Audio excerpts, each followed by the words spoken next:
ইন্নাস সাফা ওয়াল মারওয়াতা মিন শাআইরিল্লাহ। ও আমার নবী, আপনি শুনে রাখুন, সাফা আর মারওয়া হলো ইসলামের শিআর, নিদর্শন। যে ব্যক্তি হজ করার নিয়ত করবে আর উমরা করার নিয়ত করবে, তারা যেন 7 বার এই সাফা মারওয়ার সাই করে। পড়েন সুবহানাল্লাহ। মুসলিম শরীফের হাদিস, বিশ্বনবী মুহাম্মদ সাল্লাল্লাহু আলাইহি ওয়াসাল্লাম একবার বাইতুল্লাহ শরীফের তাওয়াফ করেন। তাওয়াফ শেষ করে হজরে আসওয়াদ পাথরকে চুমু দেন। হজরে আসওয়াদ পাথরকে চুমু দেন। চুমু দেওয়ার পরে কাবাঘর থেকে বের হয়ে উনি এই আয়াতটি তেলাওয়াত করে সাহাবায়ে কেরামকে শোনালেন আর বললেন, আল্লাহ যেখান থেকে শুরু করেছেন, যেটা দিয়ে শুরু করেছেন, আমি নবী সেটা দিয়ে শুরু করলাম। সেটা কি? আল্লাহ কোরআনে শুরু করেছেন সাফা পাহাড়কে আগে বলেছেন, ইন্নাস সাফা ওয়াল মারওয়াতা। তো বিশ্বনবীও কাবাঘরের তাওয়াফ করে ওই সাফা পাহাড় যেই দিকে, ওই দিক দিয়ে বের হয়েছেন। এটা উনি বললেন আর কি। সাইয়েদনা ইব্রাহিম আলাইহিস সালাম, উনি ওনার বিবি হাজরা আর ওনার সন্তান ছোট্ট শিশু, নাম কি? সাইয়েদনা ইসমাইল আলাইহিস সালাম, এই দুইজনকে দুদু মরুভূমিতে জনমানবহীন প্রান্তরে রেখে চলে গেছিলেন, ঠিক না? এই ঘটনা বলেছেন এর আগে। যখন এই মরুভূমিতে রেখে গেছে, সাথে কিছু ছিল না, সামান্য কিছু খাবার। কয়েকদিন যাওয়ার পরে ওই খাবার শেষ, পানি শেষ, ছোট্ট বাচ্চা পানি পিপাসায় কাতরাচ্ছে। সাইয়েদনা হাজরা আলাইহিস সালাম এই একবার সাফা পাহাড়ে যান দৌড়াইয়ে, আর একবার দৌড় দেন মারওয়া পাহাড়ে। এইভাবে দৌড়াইতে দৌড়াইতে 7টি চক্কর দিলেন। আর পাহাড়ে উঠে উঠে উনি দেখছিলেন ডানে বামে চতুর্দিকে কোনো কাফেলা আছে কিনা, কোনো কাফেলা আছে কিনা। যদি কাফেলা থাকে তাদের কাছে অবশ্যই পানি আছে। কিন্তু উনি 7 বার চক্কর দিয়ে দেখলেন পানি নাই। 7 বার যখন চক্কর দেওয়া শেষ, এবার উনি ওনার সন্তানের কাছে ফিরে আসলেন। এসে দেখলেন সন্তানের পা থেকে একটা পানির ফোয়ারা, ঝর্ণা প্রবাহিত হলো। সুবহানাল্লাহ। এই পানিটা উনি বালু দিয়ে, তাফসীরে ইবনে কাসিরে লেখেন, বালু দিয়ে ওই পানিটা উনি আটকালেন, কারণ পানিটা চতুর্দিকে ছড়িয়ে যাচ্ছিল। চতুর্দিকে বালু দিয়ে উনি বাঁধ দিলেন। তারপরেও পানি যখন চতুর্দিকে চলে যাচ্ছে, এবার ওনার ভাষা হলো সুরিয়ানি ভাষায়। উনি বললেন, জামজাম, মানে থামো থামো। পড়েন সুবহানাল্লাহ। আল্লাহ সাইয়েদনা হাজরা আলাইহিস সালামের কথাটাকে এত পছন্দ করলেন, এত পছন্দ করলেন, ওই কূপের নামটাই আল্লাহ তাআলা নামকরণ করলেন জামজাম বলে। সুবহানাল্লাহ। শুধু তাই নয়, ওই 7 বার যে উনি দৌড়াদৌড়ি করলেন, আল্লাহ তাআলা উপর থেকে দেখেছেন কি দেখেছেন না? আল্লাহ তাআলার কাছে এত পছন্দ হয়েছে, এই 7 বার দৌড়াদৌড়িটাকে প্রত্যেকটা হাজী সাহেবের জন্য ওয়াজিব করে দিলেন। পড়েন সুবহানাল্লাহ। ইসলামের ভিত্তি হলো 5টি, তার ভিতরে হজ আছে না নাই? হজ কিন্তু আছে। মুসলিম শরীফের হাদিস 122 নম্বর। বিশ্বনবী বললেন, বুনিয়াল ইসলামু আলা খামসিন শাহাদাতি আল্লা ইলাহা ইল্লাল্লাহ ওয়া আন্না মুহাম্মাদার রাসূলুল্লাহ ওয়া ইকামিস সালাহ ওয়া ইতাইজ যাকাত ওয়াল হজ্জি ওয়া সাওমি রমাযান। ইসলামের ভিত্তি হলো 5টি, তার ভিতরে অন্যতম একটি হলো হজ। সুবহানাল্লাহ। সাইয়েদনা ইব্রাহিম আলাইহিস সালাম নিজের সন্তানকে নিয়ে কাবাঘর নির্মাণ করলেন। কাবাঘর নির্মাণ করার পরে একটা দোয়া করেছিলেন, আপনাদের মনে আছে সেই দোয়াটা? কি দোয়া করেছিলেন? কথা বলেন। সর্বশেষ একটা দোয়া করেছিলেন না? কাবাঘর নির্মাণ করার পরে আল্লাহর কাছে দোয়া করেছিলেন, রব্বানা ওয়াবআস ফীহিম রাসূলাম মিনহুম ইয়াতলু আলাইহিম আয়াতিক। সকলেই পড়ি, রব্বানা ওয়াবআস ফীহিম রাসূলাম মিনহুম ইয়াতলু আলাইহিম আয়াতিক। আল্লাহু আকবার। উনি আল্লাহর কাছে কাবাঘর নির্মাণ করার পরে দোয়া করলেন, আল্লাহ রব্বানা ওয়াবআস ফীহিম রাসূলাম মিনহুম ইয়াতলু আলাইহিম আয়াতিক। অদূর ভবিষ্যতে এই জনমানবহীন প্রান্তরে আপনি এমন একজন রাসূল পাঠাবেন, যেই রাসূল আপনার কিতাব পড়ে মানুষকে শোনাবে। সুবহানাল্লাহ। বিশ্বনবী মুহাম্মদ সাল্লাল্লাহু আলাইহি ওয়াসাল্লাম বলেন, আমি হলাম আমার জাতির পিতা সাইয়েদনা ইব্রাহিম আলাইহিস সালামের দোয়ার ফসল। পড়েন সুবহানাল্লাহ। এই দোয়া করেছিলেন। এই দোয়া করার পরে উনি যখন ওনার বাড়ি কোথায়, ফিলিস্তিনে চলে যাবেন, তখন আল্লাহ বললেন, শোনো, তোমার একটা কাজ বাকি রয়ে গেছে। সেই কাজটা কি জানো? তুমি তো চলে যাবে, একটা ঘোষণা দেওয়া যাও, সেটা হলো হজ্জের ঘোষণা। পড়েন সুবহানাল্লাহ। তাফসীর ইবনে কাসিরে লিখেন, হাফেজ ইবনে হাজার আসকালানি এত ভিলিয়ন একজন মানুষ ছিলেন। এই পৃথিবীতে যত মেধার বিকাশওয়ালা মনীষীগণ জন্মগ্রহণ করেছেন, তার ভিতরে একজন প্রসিদ্ধ মনীষী হলেন হাফেজ ইবনে হাজার আসকালানি। সুবহানাল্লাহ বলেন। যত হাদিস আছে সব হাদিস ওনার মুখস্থ ছিল। সুবহানাল্লাহ পড়বেন না? সকল হাদিস ওনার মুখস্থ ছিল। এই জন্য ওনাকে বলা হয় হাফেজ হাদিস, হাফেজ ইবনে হাজার আসকালানি, হাফেজ ইবনে হাজার। জানতেন কথা? উনি যত হাদিস ছিল সকল হাদিস ওনার মুখস্থ ছিল। সুবহানাল্লাহি ওয়া বিহামদিহি। উনি লেখেন যে সাইয়েদনা ইব্রাহিম আলাইহিস সালাম আল্লাহর কাছে প্রশ্ন করলেন, আল্লাহ, আমার এই ঘোষণা কে শুনবে? এই জনমানবহীন প্রান্তরে আমি আর আমার সন্তান ছাড়া কেউ নেই। হাফেজ ইবনে হাজার আসকালানি রাহিমাহুল্লাহ তাআলা উনি লেখেন যে সাইয়েদনা ইব্রাহিম আলাইহিস সালাম আল্লাহর কাছে প্রশ্ন করার পরে আল্লাহ বলছেন, পৌঁছে দেওয়ার দায়িত্ব আমার, তুমি ঘোষণা করো। পড়েন সুবহানাল্লাহ। সাইয়েদনা ইব্রাহিম আলাইহিস সালাম আবু কুবাইস পাহাড়ে ওঠে, উনি ঘোষণা করলেন সূরাতুল হজ্জের ২৭ নম্বর আয়াত আল্লাহ তাআলা সেই ঘোষণাটা তুলে ধরেছেন। আল্লাহ বললেন, ওয়াআযিন ফিন-নাসি বিল হজ্জি ইয়াতুকা রিজালাও ওয়া আলা কুল্লি দামিরিন ইয়াতিনা মিন কুল্লি ফাজ্জিন আমিক।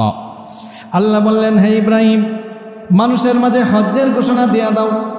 পৃথিবীতে যে যেখানে আছে সেখান থেকে পায়ে হেঁটে হলেও অথবা উষ্টিতে করে হলেও আমার এই কাবাগরের হজ করতে যেন তারা আসে। সুবহানাল্লাহ বামদি। আল্লাহ তাআলা সাইয়েদনা ইব্রাহিম আলাইহিস সালামের এই ঘোষণাটাকে এত পছন্দ করলেন, আকাশে বাতাসে প্রকম্পিত হয়ে সেই ঘোষণা তৎকালীন ওই সময়ে সারা বিশ্বে যত মানুষ ছিল সকল মানুষের কর্ণকুহরে পৌঁছে দিলেন। পড়েন সুবহানাল্লাহ। শুধু তাই নয়, তখন এই পৃথিবীতে যত মানুষ আসে নাই, আলমে আরওয়াহ রূহ জগতে ছিল, তাদের কর্ণকুহরেও সেই ঘোষণা আল্লাহ পৌঁছে দিলেন। ওই রূহ জগৎ থেকে যারাই আল্লাহ ইব্রাহিম আলাইহিস সালামের এই ডাকে সাড়া দিয়ে লাব্বাইক বলেছিল, কিয়ামতের আগে একদিন না একদিন তারা হজ করার জন্য কাবা শরীফে যাবে। পড়েন সুবহানাল্লাহ। বরং যে কয়বার লাব্বাইক বলেছে সে কয়বার হজ করবে। পড়েন সুবহানাল্লাহ। আল্লাহ কোরআনে বললেন, সূরাত আলী ইমরান ৯৭ নম্বর আয়াত, ওয়ালিল্লাহি আলান নাসি হিজ্জুল বাইতি মান ইসতাতাআ ইলাইহি সাবিলা। ও দুনিয়ার মানুষ, সামর্থ্য থাকলে কাবা ঘরের হজ করা তোমার জন্য ফরজ। পড়েন সুবহানাল্লাহ। হজ্জের অনেক ফজিলত আছে। বুখারীর বর্ণনায় ১৫২১ নম্বর হাদিস বিশ্বনবী বললেন, মান হাজ্জানিল্লাহি ফালাম ইয়ারফাস ফালাম ইয়ারফুস ওয়ালাম ইয়াফসুক রাজাআ কায়াউমিন ওয়ালাদাতহু উম্মুহু। যেই ব্যক্তি আমি আল্লাহর হজ করবে, কাবা ঘরের হজ করবে, আমি আল্লাহ ওই ব্যক্তিকে নবজাতক শিশুর মতো নিষ্পাপ বানিয়ে দিব। নবজাতক শিশু যার কোনো গুনাহ নাই, ওই ব্যক্তি হজ করে ফিরে আসবে ওই নবজাতক শিশুর মতো। পড়েন সুবহানাল্লাহ।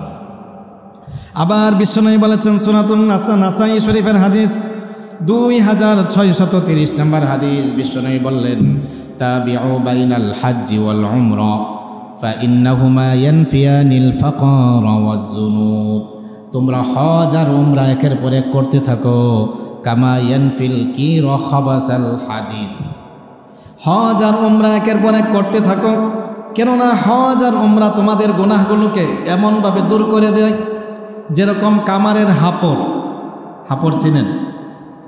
কামারের হাপড় যেরকম লোহার জং দূর করে দেয়, হজ আর উমরা মানুষের গুনাহগুলোকে ওই রকম দূর করে দেয়। পড়েন সুবহানাল্লাহ। কামারের হাপড় দেখেছেন? হাওয়া দেয় না? তখন কি হয়?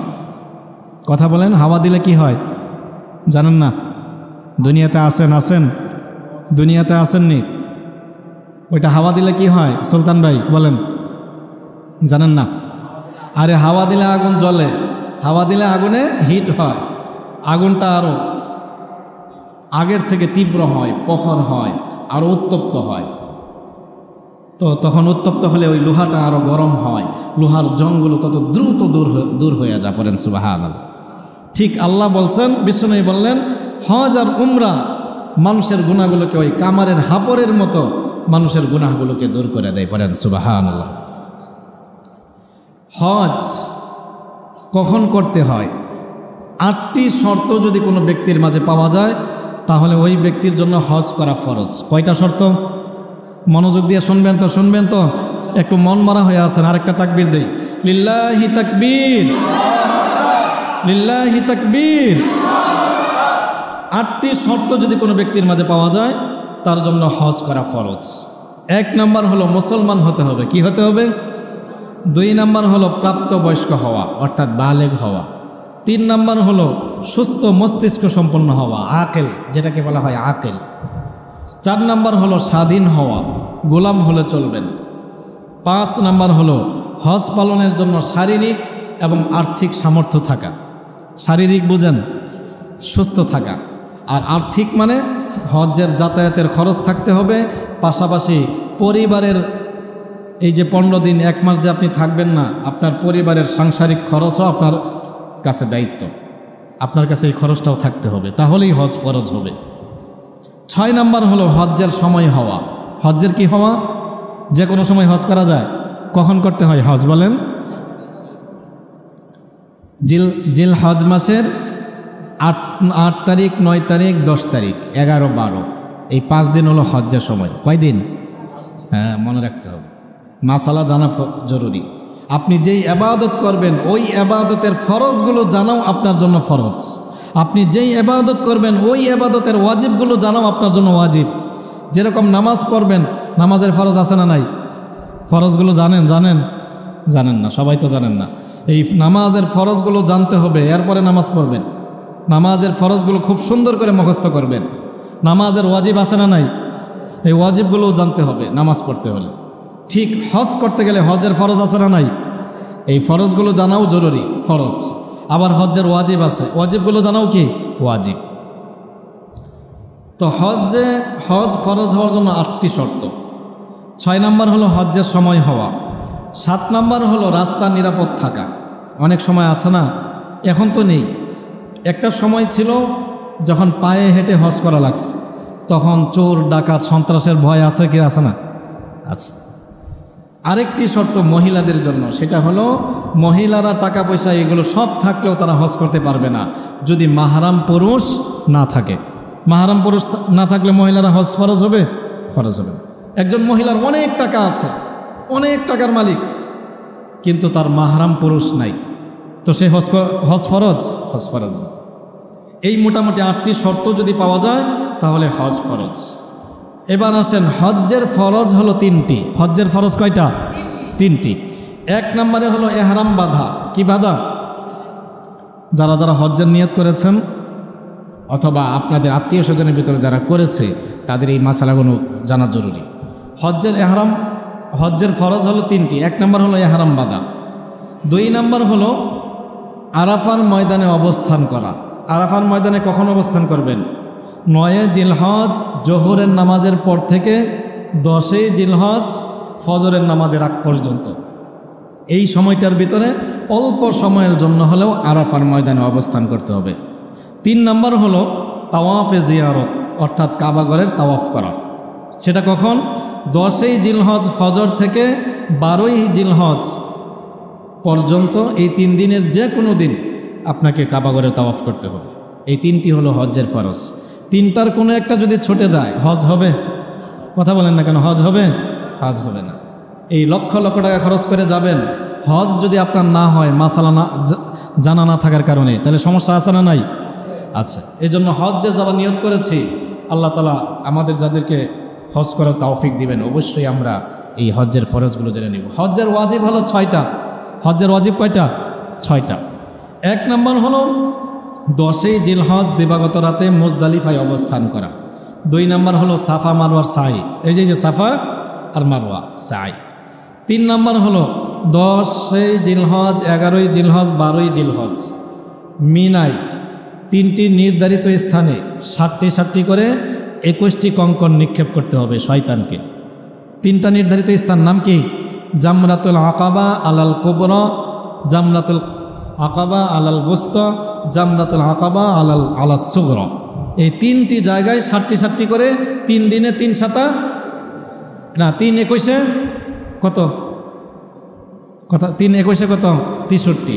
এই 63টি কঙ্কর নিক্ষেপ করা ওয়াজিব। সুবহানাল্লাহ বলেন। ওই 3 জায়গায় কঙ্কর নিক্ষেপ করতে হয়। সাইয়েদিনা ইসমাঈল আলাইহিস সালামকে জবাই করার জন্য যখন নিয়ে যাচ্ছিল, পথিমধ্যে 3 জায়গায় শয়তানে ধোঁকা দিয়েছিল, ঠিক কি না? ওই 3টা জায়গার নাম হলো জামরাতুল আকাবা আলাল কুবরা, জামরাতুল আকাবা আলাল বুস্তা, জামরাতুল আকাবা আলাস সুগরা। এই 3টা জায়গা। 4 নম্বর হজ্জের ওয়াজিব হলো কুরবানি করা। 5 নম্বর হলো মাথা মুন্ডানো। একজনের বাবরি চুল রাখছে, সে কি করবে কোন বলেন? সেও কি মাথা মুন্ডাবে? না না, এই ক্ষেত্রে ছাড় আছে। যাদের চুল অনেক লম্বা, বাবরি রাখছে, তারা 1 ইঞ্চি খাটো করবে কটুক। আর যাদের 1 ইঞ্চির নিচে ছোট, মানে 1 ইঞ্চির নিচে চুল আছে, সে কি করবে? সে একদম নাড়ে করে ফেলবে। মাসালা জানার প্রয়োজন আছে না নাই? আছে। সর্বশেষ হলো বিদায়ী তাওয়াফ করা, অর্থাৎ মক্কার বাহির থেকে যারা মক্কার ভিতরে হজ করতে ঢুকবে তাদের জন্য বিদায়ী তাওয়াফ, আর মক্কার ভিতরের লোকদের জন্য বিদায়ী তাওয়াফ ওয়াজিব না। এরপরে আল্লাহ বলছেন সূরাতুল বাকারার 159 নম্বর আয়াত, আল্লাহ বললেন ইন্নাল্লাযীনা ইয়াকতুমুনা মা আনজালনা মিনাল বায়্যিনাতি ওয়াল হুদা মিন বা'দি মা বায়্যানাহু লিন-নাসি ফিল কিতাব। আল্লাহ বললেন, আমি মানুষের জন্য কিতাবের ভিতরে বিস্তারিত দলিল প্রমাণ হেদায়েতের কথা বর্ণনা করার পরেও যারা গোপন করে, উলাইকা ইয়ালআনুহুমুল্লাহু ওয়া ইয়ালআনুহুমুল লাঈনুন, আমি আল্লাহ তাদের উপর অভিশাপ দিলাম, লানতকারীরাও তাদেরকে অভিশাপ দেয়। এই আয়াতের একটা ব্যাখ্যা আছে। ইহুদিরা এবং খ্রিস্টানরা তারা তাওরাত কিতাব আর জাবুরকে ইনজিল কিতাব, তাই না? খ্রিস্টানদের কিতাবের নাম কি বলেন? বলেন, খ্রিস্টানদের কিতাবের নাম কি? পড়ালেখা করতে হবে। আর ইহুদিদের কিতাবের নাম কি? জাবুর, তাওরাত। এই 2টা কিতাবে বিশ্বনবী মুহাম্মদ সাল্লাল্লাহু আলাইহি ওয়াসাল্লাম শেষ নবী যে আসবেন, এটা আছে না নাই? আছে। এমনকি শেষ নবী কেমন দেখতে, কেমন উঁচা লম্বা, কেমন সুন্দর, কেমন সব অবয়বের বর্ণনা, ওনার দেহের গঠন প্রণালী সব তাওরাত কিতাবে, ইনজিল কিতাবে ছিল। ইহুদি পণ্ডিতরা, ইহুদি আলেমরা এগুলো তাদের অনুসারীদের কাছে বলতো না। তারা এগুলো গোপন করেছে। যখন দেখেছে যে তাদের বংশ থেকে শেষ নবী আসে নাই, কোন বংশ থেকে আসছে? ইসমাঈল আলাইহিস সালামের বংশ থেকে। আমরা জানি এই পৃথিবীতে যত নবী এসেছে, লক্ষ লক্ষ নবী, এবং কি 90% নবী সাইয়েদিনা ইসহাক আলাইহিস সালামের বংশ থেকে, ইসহাক আলাইহিস সালামের বংশ থেকে। আর শেষ নবী বিশ্বনবী মুহাম্মদ সাল্লাল্লাহু আলাইহি ওয়াসাল্লাম ইসমাঈল আলাইহিস সালামের বংশ থেকে এসেছে। পড়েন সুবহানাল্লাহ। তো ইহুদিরা ছিল ইসহাক আলাইহিস সালামের বংশের।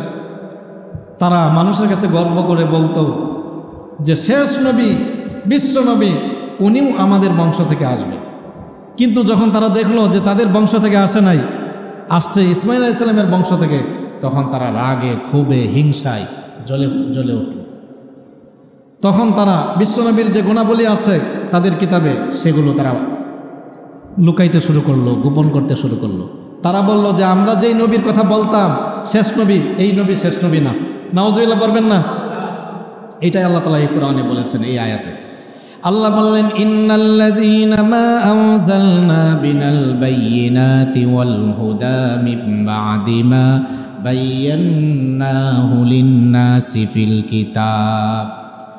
আমি আল্লাহ মানুষের জন্য কিতাবের ভিতরে বিস্তারিত দলিল প্রমাণ হেদায়েতের কথা বর্ণনা করার পরেও যারা মানুষের কাছে সেগুলো গোপন করে, আমি আল্লাহ তাদেরকে অভিশাপ দিলাম। শুধু তাই নয়, অভিশাপকারীরাও তাদেরকে অভিশাপ দেয়। অর্থাৎ পৃথিবীতে যত সৃষ্টি আছে জীবজন্তু পশু পাখি ফেরেশতারা পর্যন্ত তাদেরকে লানত দেয়, অভিশাপ দেয়, পরে নাউজুবিল্লাহ। এই জন্য আল্লাহ নামাজের ভিতরে আমাদেরকে শিখিয়ে দিলেন গায়রিল মাগদুবি আলাইহিম ওয়ালাদ-দাল্লিন, পড়েন আমিন। আমরা কি বলি? আল্লাহ তাদের পথে আমাদেরকে চালায়ও না, পরিচালিত করো না যাদের উপর মাগদুব তোমার গজব নাজিল করেছ, ওয়ালাদ-দাল্লিন যারা পথভ্রষ্ট। তো মাগদুব আর দাল্লিন কারা? ইহুদি খ্রিস্টানরা। মাগদুব ইহুদিদের উপরে আল্লাহর গজব আছে না নাই? কথা বলেন না কেন? গজব আছে না? আবার খ্রিস্টানদের উপরে আল্লাহর গজব আছে না নাই?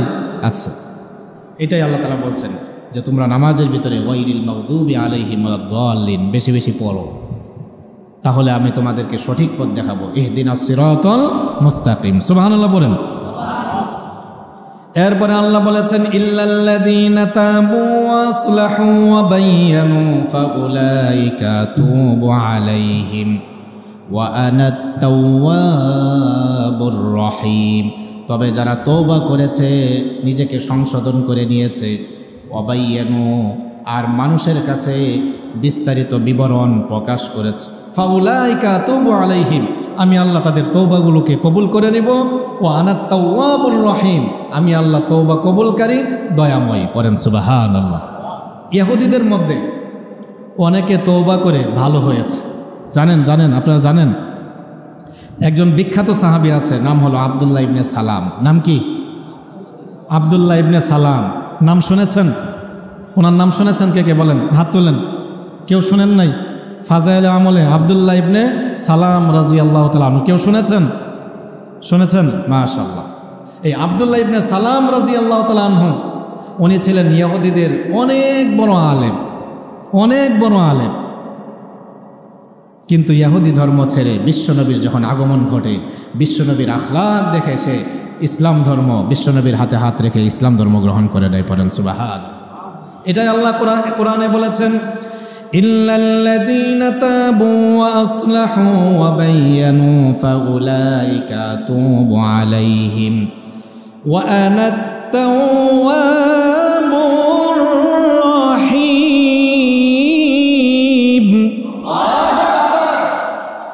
তবে ইহুদি খ্রিস্টানদের মধ্যে থেকে যারা তওবা করেছে, নিজেকে সংশোধন করে দিয়েছে, আর তারা যেই সমস্ত এলেম লুকিয়েছিল সেগুলো বিস্তারিত মানুষের কাছে প্রকাশ করেছে, আমি আল্লাহ তাদের তওবা কবুল করে নিয়েছি। ওয়া আনাত তাওয়াবুর রহিম আর একমাত্র তওবা কবুলকারী একজন, তিনি কে? আল্লাহ তাআলা তাদেরকে মাফ করে দিয়েছেন। অনেক ইহুদি মুসলমান হয়েছে, আবার অনেক খ্রিস্টানও মুসলমান হয়েছে। কথা বলেন না কেন? সালমান ফার্সি রাদিয়াল্লাহু তাআলা আনহু নাম শুনেছেন? কে কে শুনেছেন বলেন? হাত তোলেন। লিল্লাহি তাকবীর। আল্লাহ তাআলা আমাদের সকলের তাকবীরকে কবুল করুন, পড়েন আমিন। সালমান ফার্সি রাদিয়াল্লাহু তাআলা আনহু কত বছর হায়াত পেয়েছিলেন বলেন? কে বলতে পারবেন? জানেন না? কত বছর? দুইটি বর্ণনা পাওয়া যায়, একটি হলো 250 বছর আর একটি হলো 350 বছর। পড়েন সুবহানাল্লাহ। সুবহানাল্লাহ পড়বেন না? সালমান ফার্সি রাদিয়াল্লাহু তাআলা আনহু সবচেয়ে বয়স্ক, সবচেয়ে বুদ্ধিমান সাহাবী ছিলেন। সুবহানাল্লাহ বলেন। উনি কেমন বুদ্ধিমান ছিলেন আর বিচক্ষণ ছিলেন, একটা পরামর্শ, একটা যুদ্ধের ঘটনা বলি। খন্দকের যুদ্ধ নাম শুনেছেন? সূরাতুল আহজাব। আল্লাহ তাআলা কোরআনের ভিতরে খন্দক, আহজাব শব্দের অর্থ কি? কথা বলে না। আহজাব শব্দের অর্থ কি? খন্দক মানে গর্ত খনন করা। খন্দকের যুদ্ধের নামে আল্লাহ একটা সূরা নাজিল করে দিলেন, নাম কি? সূরাতুল আহজাব। সুবহানাল্লাহ পড়বেন না? সালমান ফার্সি রাদিয়াল্লাহু তাআলা আনহু সকল সাহাবায়ে কেরামকে নিয়ে বিষ্ণুই পরামর্শ করলেন যে মক্কার কুরাইশ কাফেররা আমাদেরকে এইবার শেষ করে দিবে, চতুর্দিক থেকে আমাদের উপরে ধেয়ে আসছে শত্রু বাহিনী, তো এই মদিনা তারা দখল করে নেবে। এই মুহূর্তে আমরা কি করতে পারি? সকলেই পরামর্শ দাও। মাশওয়ারায় বসেছে। আমরা যেরকম মাশওয়ারা বসি না তাবলিগ জামাতের, কথা বলেন না কেন? সাইয়েদনা সালমান ফার্সি রাদিয়াল্লাহু তাআলা আনহু উনি বললেন, ইয়া রাসূলুল্লাহ, আমি একটা পরামর্শ দিই, সেটা হলো মদিনার চতুর্দিকে খন্দক খনন করেন, গর্ত খনন করেন, সেটা কতটুকু লম্বা হবে, সেটা কতটুকু চওড়া হবে, কতটুকু গভীর হবে, সব বিস্তারিত বুখারী শরীফ 2য় খণ্ডে কিতাবুল মাগাজিতে এসেছে। পড়েন সুবহানাল্লাহ। খন্দক যুদ্ধের একটা অধ্যায় আছে, খুব চমৎকার হাদিস, এত মজার হাদিস, যারা পড়েছে তারা বলতে পারবে, এত মজার ঘটনা। সাইয়েদনা সালমান ফারসি রাদিয়াল্লাহু তাআলা আনহুর এই পরামর্শটা বিশ্বনবী মুহাম্মদ সাল্লাল্লাহু আলাইহি ওয়াসাল্লাম গ্রহণ করে নিলেন, কবুল করে নিলেন। পড়েন সুবহানাল্লাহ। তাহলে কেমন বিচক্ষণ ছিল। এই খন্দক খনন করার পরে মক্কার কুরাইশ কাফেররা সশস্ত্রে সজ্জিত অস্ত্র শস্ত্র নিয়ে হাজার হাজার সৈন্যবাহিনী তারা মদিনা যখন দখল করতে এসেছে, এই খন্দক কি পার হতে পারছে? কথা বলেন না কেন? ঘোড়া নিয়ে তারা এই খন্দক পার হতে পারে নাই। আর এই খন্দক, এই গর্ত পার না হওয়ার কারণে দূর থেকে তারা হামলাও করতে পারে নাই। আল্লাহ তাআলা মুসলমানদেরকে এমন গায়েবী সাহায্য করলেন, ঝড় তুফান দিলেন। ঝড় তুফানে কাফেরদের তাবু, হান্ডি, ফাতিল, অস্ত্র টস্ত্র সব উড়িয়ে নিয়ে গেছে। সুবহানাল্লাহ বলেন। এই খন্দক যুদ্ধের পরামর্শ দিয়েছেন সালমান ফারসি। উনি প্রথমে ছিলেন অগ্নি উপাসক। কি ছিলেন? যেই কথাটা আমার বলার উদ্দেশ্য, উনি প্রথমে কি ছিলেন? কথা কয় না। অগ্নি উপাসক মানে আগুনের পূজা করতেন। তারপরে ছিলেন খ্রিস্টান ধর্ম গ্রহণ করেছেন। কোন ধর্ম? তারপরে ইহুদি ধর্ম গ্রহণ করেছে। মানে যত ধর্ম ছিল সব ধর্ম উনি গবেষণা করে বহু বছর পর্যন্ত সব ধর্মগুলো 10 বছর, 20 বছর, 40 বছর গবেষণা করে করে করে করে সর্বশেষ উনি ইসলাম ধর্মের সন্ধান পেয়ে যান। পড়েন সুবহানাল্লাহ। অনেক লম্বা ঘটনা। বিশ্বনবী মুহাম্মদ সাল্লাল্লাহু আলাইহি সাল্লাম বলেন, ও দুনিয়ার মানুষ তওবা করো। আল্লাহ কোরআনে বলেছেন সূরাতুত তাহরিমের ভিতরে, ইয়া আইয়ুহাল্লাযীনা আমানু তুবু ইলাল্লাহি তাওবাতান নাসুহা। ও দুনিয়ার মানুষ তওবার মতো তওবা করো। তওবার মতো তওবা করলে ক্ষমা করে দিবেন একজন, তিনি কে? আল্লাহ। তওবা করো, যত অন্যায় করো না কেন, তুমি ইহুদি, তুমি খ্রিস্টান, তুমি হিন্দু, তুমি বৌদ্ধ, তুমি মুনাফিক, তুমি যত অন্যায় করো না কেন, গীবত করেছ, তুমি যত অন্যায় করো, জিনা করেছ, তুমি আল্লাহর কাছে তওবা করো। তওবার মতো তওবা যদি করো, আল্লাহ তাআলা কবুল করে নেবেন কি নেবেন না? কবুল করে নেবেন। তওবা হলো 5 জিনিসের নাম। কয় জিনিসের নাম? আপনাদের মনে হয় খারাপ লাগতেছে না? আর 5 মিনিট থাকতে রাজি আছেন ইনশাআল্লাহ? একটা তাকবীর দেন, লিল্লাহি তাকবীর। আল্লাহ তাআলা আমাদের তাকবীরকে কবুল করুন, সকলেই পড়ি আমিন। তওবা কয় জিনিসের নাম? আমরা অনেকে এই তথ্যগুলো জানার প্রয়োজন আছে, আছে না নাই? আছে। তওবা হলো 5 জিনিসের নাম। 1 নাম্বার হলো অপরাধ স্বীকার করা। কি করবেন বলেন? অপরাধ স্বীকার করলে দুনিয়াতে আমরা দেখতে পাই শাস্তি কমানো হয় কি হয় না? বলেন, শাস্তি কম না বেশি? আর কেউ যদি স্বীকার না করে তার জন্য রিমান্ড আছে না নাই? কথা কন না। আপনি যতক্ষণ অপরাধ স্বীকার না করবেন রিমান্ড আছে না নাই? আছে। আপনাকে স্বীকার করাবেই। তার মানে অপরাধ স্বীকার না করলে শাস্তি কম না বেশি? বেশি। এই জন্য বিশ্বনবী বলেছেন তওবা হলো 5 জিনিসের নাম। 1 নাম্বার হলো তুমি গুনাহ করেছো, পাপ করেছো, আল্লাহর কাছে তওবা করো, ফিরে আসো। তওবা এটা হলো আরবি শব্দ, এর অর্থ হলো আর রুজুউ ইলাল্লাহ, অর্থ হলো ফিরে আসা। অর্থ কি? কোন দিকে ফিরে আসবেন? আল্লাহর দিকে। তাহলে তওবা হলো 5 জিনিসের নাম। 1 নাম্বার হলো অপরাধ স্বীকার করা। 2 নাম্বার হলো অনুতপ্ত হওয়া, লজ্জিত হওয়া। অর্থাৎ আমি যে অন্যায় করেছি, আপনি যে অন্যায় করেছেন, এই অন্যায়ের জন্য লজ্জিত হওয়া, অনুতপ্ত হওয়া। অনেক আছে দেখবেন অপরাধ করে, অনেক অপরাধ করে সে অনুতপ্ত হয় না, সে আরও বড় গলায় মানুষের সামনে এগুলো বলে বেড়ায়। আছে না নাই? এরা হলো উলাইকা কাল আনআম বাল হুম আদল, চতুষ্পদ যন্ত্র থেকে এরা নিকৃষ্ট। পরে নাউজুবিল্লাহ। 2 নাম্বার হলো অনুতপ্ত হওয়া, লজ্জিত হওয়া।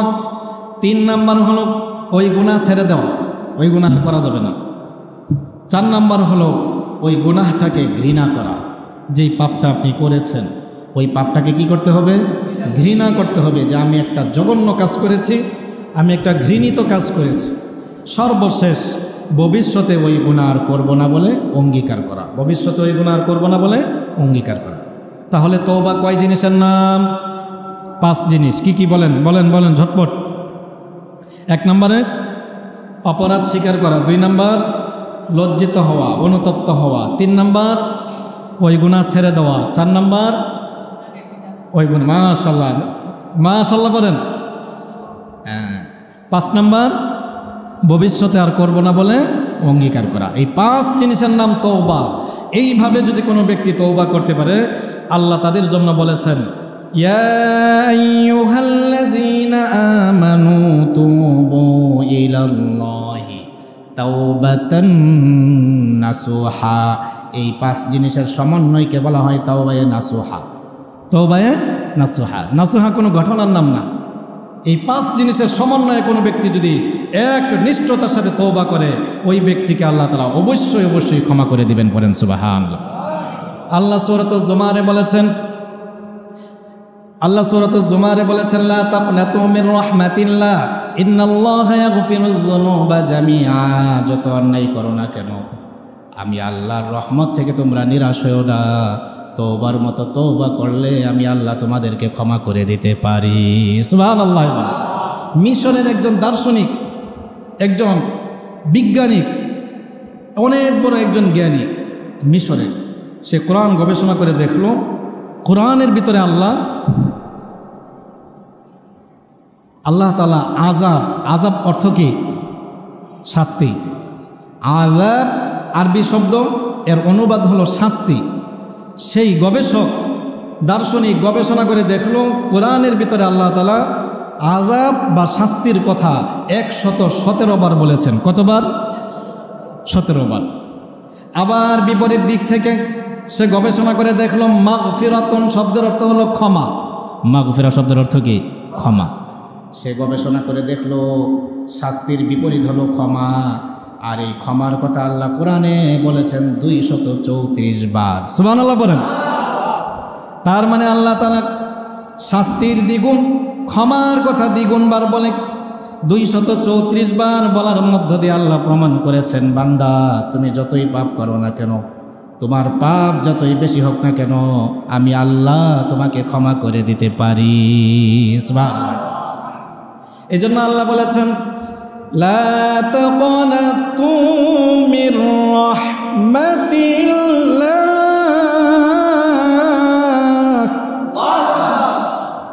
ইন্নাল্লাহা ইয়াগফিরুয যুনুবা জামিআ। যতই গুনাহ করো না কেন, তোমাদের সকল গুনাহসমূহ আমি আল্লাহর কাছে সারেন্ডার করার সাথে সাথে আমি আল্লাহ ক্ষমা করে দিব। তওবা করবেন তো ইনশাআল্লাহ। সাইয়েদনা আদম আলাইহিস সালাম জান্নাতের ভিতরে থাকাকালীন একটি ছোট্ট একটা ভুল করেছিলেন, ঠিক না? এই দুনিয়াতে কি উনি কোনো ভুল করেছে? বলেন, কথা বোঝেন নাই? সাইয়েদনা আদম আলাইহিস সালাম কি দুনিয়াতে কোনো ভুল করেছে? কোনো ভুল করেছে? করেন নাই। জান্নাতের ভিতরে আল্লাহর একটা কথা উনি অমান্য করেছিলেন। তাফসীর ইবনে কাসিরে লেখে হাফেজ ইবনে হাজার আসকালানি, ভুল করার পরে আল্লাহ তাআলা ওনাকে দুনিয়াতে পাঠান। দুনিয়াতে আসার পরে 350 বছর উনি কান্না করেছেন, তওবা করেছেন, তওবা কবুল হয় নাই, ঠিক না? কত বছর? কথা বলেন না কেন? 350 বছর কান্না করেছে, কিন্তু আল্লাহ তওবা কবুল করেন না। এবার 350 বছর পরে আল্লাহ আয়াত নাজিল করলেন কোরআনে। সাইয়েদনা আদম আলাইহিস সালামের তওবা আল্লাহ তাআলা তুলে ধরলেন। আল্লাহ বললেন ফাতালাক্কা আদামু মির রাব্বিহি কালিমাতিন ফাতাবা আলাইহি। ও আদম, আমি তোমাকে কিছু বাক্য শিখিয়ে দিচ্ছি, এই বাক্যগুলো দিয়ে যদি তওবা করো, আমি আল্লাহ তোমার তওবা কবুল করে নিব। কত বছর পরে? এবার আল্লাহ সেই দোয়াটা শিখিয়ে দিলেন। ওই দোয়াটা আছে সূরাতুল আরাফের 23 নম্বর আয়াত। আল্লাহ সাইয়েদনা আদম আলাইহিস সালামকে ওই কথাটা শিখিয়ে দিলেন, যেই কথা দিয়ে দোয়া করলে দোয়া কবুল করে নেবেন। সূরাতুল আরাফের 23 নম্বর আয়াত। আল্লাহ বললেন, ও আদম তুমি বলো রব্বানা যালামনা أنفسنا وإن لم تغفر لنا وترحمنا لنكونن من الخاسرين الله أكبر সবাই পড়ি ربنا ظلمنا أنفسنا وإن لم تغفر لنا وترحمنا لنكونن من الخاسرين ও আল্লাহ আমি আমার নিজের নফসের উপর জুলুম করেছি তুমি যদি আমাকে ক্ষমা না করো আমি ধ্বংস হয়ে যাব আল্লাহু আকবার সাইয়েদনা আদম আলাইহিস সালাম আল্লাহর শিখানো বাক্য দিয়ে যখনই দোয়া করলেন সাথে সাথে আল্লাহ তাআলা ওনাকে মাফ করে দিলেন পড়েন সুবহানাল্লাহ পড়বেন তো ভালো লাগে তবে দুইটা সময় তাওবা কবুল হবে না কয়টা সময় দুইটা সময় যদি আপনি তওবা করেন ওই সময় আর তওবা কাজ হবে না কোরআনের কথা আল্লাহ কোরআনে বলেছেন দুইটা সময় তওবা করবেন কাজ হবে না একটা হলো বাদাল গরগরা এক নাম্বার কি অর্থাৎ মানুষ যখন মৃত্যু সজ্জায় থাকে মারা যাবে বাপ আজরাইলকে দেখে ফেলে অনেক সময় আছে না মানুষ অল্প সময়ের ভিতর মারা যায় তখন কিন্তু সে এমন কিছু আচরণ করে যেগুলো দুনিয়াতে থাকতে করে নাই তখন সে আজরাইলকে দেখে ফেলে আর যখনই আজরাইলকে দেখে ফেলে ওই টাইমে আর তওবা করলে ঈমান আনলে ওই ঈমান কবুল হবে ফেরাউন কিন্তু আজরাইলকে দেখার পরে ঈমান এনেছিল এই ঘটনা আপনারা জানেন ফেরাউন আজরাইলকে দেখেছিল দেখে তখন সে বলেছিল আল্লাহ আমি ঈমান আনলাম আল্লাহ কোরআনে এই ঘটনা তুলে ধরেছেন সূরা ইউনূসের 90 নম্বর আয়াত আল্লাহ এটা কোট করেছেন আল্লাহ বললেন ফেরাউন তখন ঘোষণা করল আমানতু আন্নাহু লা ইলাহা ইল্লাল্লাযী আমানাত বিহি বানু ইসরাঈল ওয়া আনা মিনাল মুসলিমিন ফেরাউন বলল আল্লাহ তুমি ছাড়া আর কোনো মাবুদ নাই আমি ওই সত্তার উপর ঈমান আনলাম বনি ইসরাঈল আর সাইয়েদনা মূসা যেই সত্তার উপরে ঈমান এনেছে আমি ফেরাউন ওই সত্তার উপরে ঈমান আনলাম আল্লাহু আকবার কিন্তু আল্লাহ তার ঈমান কবুল করেন নাই করেন নাই আল্লাহ বললেন সে বলেছিল ওয়া আনা মিনাল মুসলিমিন আমি মুসলমান হয়ে গেলাম আল্লাহ বলছেন আল আনা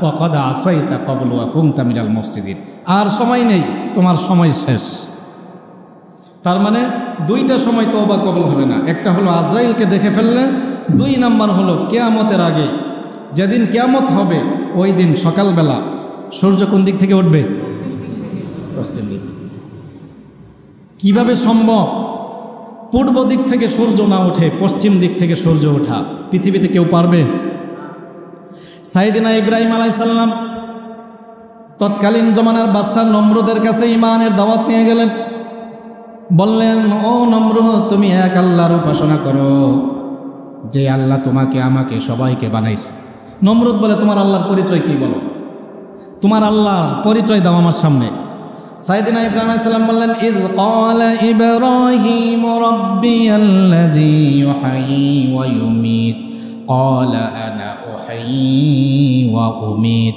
সাইয়েদনা ইব্রাহিম আলাইহিস সালাম বললেন আমার আল্লাহর পরিচয় হলো যিনি জীবন দিতে পারেন আবার মৃত্যু দিতে পারেন সুবহানাল্লাহ বান্দি নমরুদ কি বলছে জানেন তাফসীর ইবনে কাসিরে এসেছে নমরুদ এই কথার উত্তরে বলল ক্বালা আনা উহয়ী ওয়া উমীত দুইজন ফাঁসির আদেশ দণ্ডপ্রাপ্ত আসামিকে নমরুদ বাদশাহ বলল ধরে নিয়ে আসো জেলখানার থেকে ফাঁসির আদেশপ্রাপ্ত দুইজন যাদেরকে একটু পরে ফাঁসি দেওয়া হবে তাদেরকে নিয়ে আসো আনা হলে একজনকে জবাই করলো আর একজনকে ছেড়ে দিয়েছে কে নমরুদ বলল ইব্রাহিম দেখো আমিও জীবন দিতে পারি আমিও কি দিতে পারি মৃত্যু দিতে পারি ওই যে একজনকে আমি জবাই করছি আরেকজনকে ছেড়ে দিলাম সাইয়েদনা ইব্রাহিম আলাইহিস সালাম দেখলেন যে নমরুদ নির্বোধের মতো কথা বলছে নমরুদ এবার সাইয়েদনা ইব্রাহিম আলাইহিস সালাম বললেন নমরুদ শোনো আমার আল্লাহর দ্বিতীয় আরেকটা পরিচয় আছে দ্বিতীয় আরেকটা কি